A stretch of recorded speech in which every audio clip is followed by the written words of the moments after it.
এই যে খুব সুন্দর, খুব সুন্দর একটা জিনিস পরিবেশ। যেমন লঞ্চটা ছাড়ার পরে পুরো ফ্যানটা ধুয়ে দিতেছে।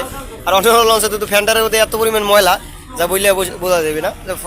ময়লা তো দূরের কথা, যে ফাটা ফুটা তাতে মানুষের অ্যাক্সিডেন্ট স্বাভাবিক কি কম বেশি হয়।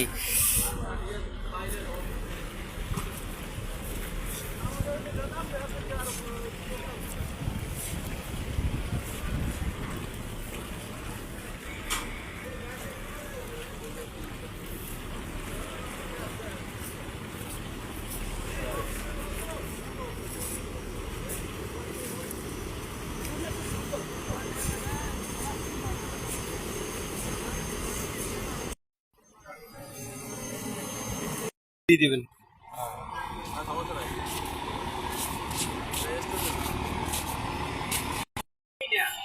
একটা লঞ্চে যদি ঠিকানা না দিই তাহলে একটা আইডি পুরো লাগবে না আউলি, আগে রাঙ্গাবালি দেখা লাগবে। রাঙ্গাবালি লঞ্চ তো আউলিপুর, ঠিক আছে, আউলিপুর বাজার রাঙ্গাবালি, ঠিক আছে, রাঙ্গাবালি লঞ্চ হইবে। তারপর সামনে থেকে আমার